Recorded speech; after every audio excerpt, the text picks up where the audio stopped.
खासकर मैं ये कहना चाहूंगी, केंद्र द्वारा देश में पिछले कुछ समय से अति गरीब परिवारों को अस्थायी तौर पर फ्री में जो थोड़ी सी खाद्य सामग्री दी जा रही है, तो उससे इनका स्थायी तौर पर भला होने वाला नहीं है। आप लोगों को मालूम है कि पिछले कुछ समय से भारतीय जनता पार्टी की सरकार जो गरीब लोग हैं उनको थोड़ा सा राशन देकर,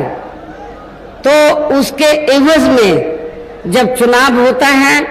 चाहे असेंबली का हो या पार्लियामेंट का, इस समय पार्लियामेंट का चुनाव हो रहा है,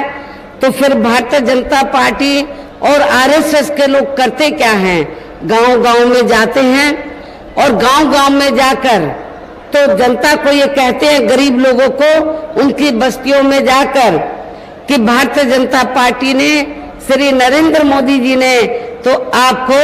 वो ये कहते हैं कि खाने के लिए फ्री में मुफ्त में राशन दिया है, आपको ये कर्ज अदा तो करना ही है, इसलिए आपको बीजेपी को वोट देना चाहिए। लेकिन मैं अपने गरीब भाइयों को, बुजुर्गों को, माताओं बहनों को ये कहना चाहती हूँ, आपको इनके बहकावे में नहीं आना है। जो भी फ्री में आपको थोड़ा बहुत राशन दिया जा रहा है, खाद्य सामग्री दी जा रही है, ये मोदी जी की जेब से नहीं दी जा रही है, बल्कि आप जो लोग टैक्स देते हैं, जनता जो टैक्स देती है, उस टैक्स के पैसे से तो ये खाद्य सामग्री आपको दी जा रही है। इसलिए आप लोगों को इनके बहकावे में नहीं आना है, ये नहीं सोचना है हमने नमक खाया है, इनका नमक अदा करना है। ये तो आपका ही अपना नमक है, टैक्स के द्वारा दिया गया ये आपका नमक है, इसलिए आप लोगों को इनके बहकावे में कतई नहीं आना है। और वैसे भी इनकी ये गरीब लोगों की जो जटिल समस्या है, देश में हर हाथ को काम देने से केवल दूर हो सकती है, जिसकी तरफ हमारी पार्टी की बनी सरकार विशेष ध्यान देगी। साथ ही देश में पिछले काफी वर्षों से आए दिन बढ़ रही गरीबी, बेरोजगारी व महंगाई आदि से भी जनता बहुत ज्यादा दुखी व परेशान है, जिसे भी आर्थिक नीतियों में तब्दीली करके जरूर दूर किया जाएगा। हिंदुत्व की भी आड़ में पिछले कुछ वर्षों से खासकर मुस्लिम समाज के लोगों का द्वेष की भावना, जो इनका काफी ज्यादा शोषण व उत्पीड़न आदि किया जा रहा है, तो उसे भी जरूर रोका जाएगा। और ये सब हमने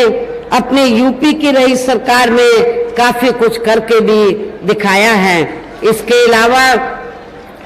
अलावा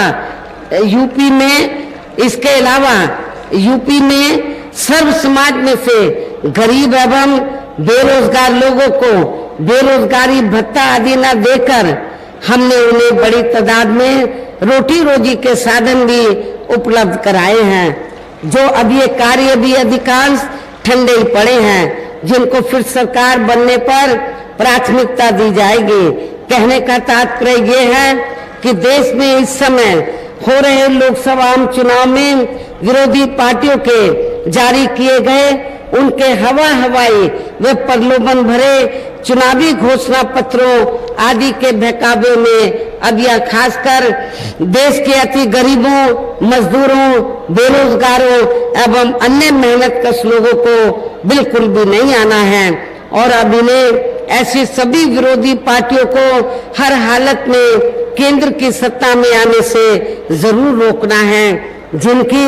कथनी व करने में काफी अंतर रहा है तथा जिन्हें ये लोग वर्षों से आजमा भी चुके हैं। ऐसे में अब मेरा यही कहना है कि आप लोगों को अपने खुद के व अपने प्रदेश, क्षेत्र व देश के भी हित में अपने वोटों को यहाँ कांग्रेस, बीजेपी व अन्य विरोधी पार्टियों को न देकर केवल अपनी एकमात्र हितैषी पार्टी बहुजन समाज पार्टी को ही देना है। जो ये पार्टी उत्तर प्रदेश की तरह ही केंद्र में भी अपनी पार्टी की सरकार बनने पर फिर पूरे देश में अपनी पार्टी की सर्वजन हिताय व सर्वजन सुखाय की नीतियों पर आधारित सरकार चलाएगी। इसके